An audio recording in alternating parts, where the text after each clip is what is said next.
Richard Spencer, the white nationalist leader who headlined the rally in Charlottesville, tweeted tonight of Trump, quote, "I'm proud of him for speaking the truth."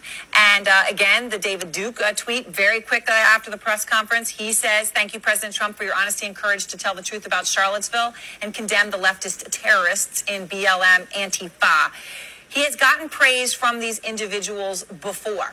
And then today, back on their side. Doug, what's going on?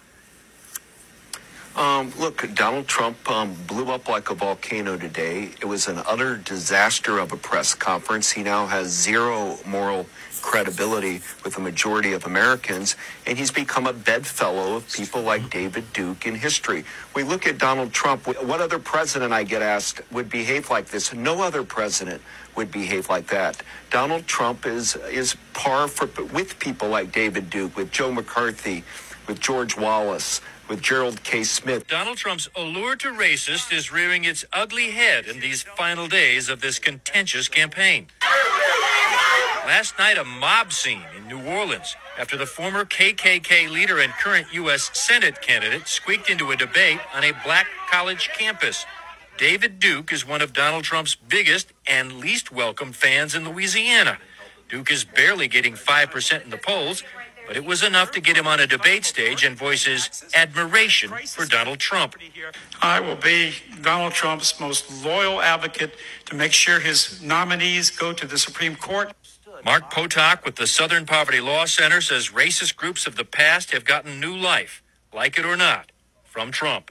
I think from the point of view of the radical right, Donald Trump has been playing a careful little game of footsie with them since the very beginning of the campaign. I think they feel clearly that Trump is essentially on their side, if not precisely holding the same views. It's been an ongoing problem for Trump, stumbling over questions on how to handle support from known racists. Well, just so you understand, I don't know anything about David Duke, okay? I don't know anything about what you're even talking about with white supremacy or white supremacists. So I don't know. I mean, I don't know, did he endorse me or what's going on? Because, you know, I know nothing about David Duke. I know How do you nothing not know about white supremacy at all? And so you're asking me a question that I'm supposed to be talking about people that I know nothing about. But I guess the question from the Anti-Defamation League is, even if you don't know about their endorsement, there are these groups and individuals endorsing you. Would you just say unequivocally you condemn them and you don't want their support? Well, I have to look at the group. But he's been walking a thin line ever since. We're going to watch Pennsylvania. Go down to certain areas and watch and study and make sure other people don't come in and vote 5 times. And his campaign has gotten support in the form of robocalls. Last week, it was a robocall in Utah, which labeled a third-party Trump opponent as a homosexual.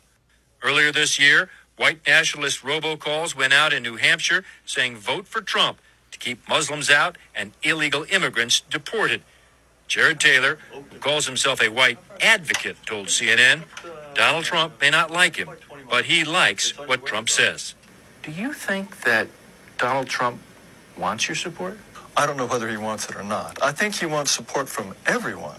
Whether or not he would agree with me is an entirely other matter. Remember, it is you don't have to be a racist, Donald Trump, but if the racist like you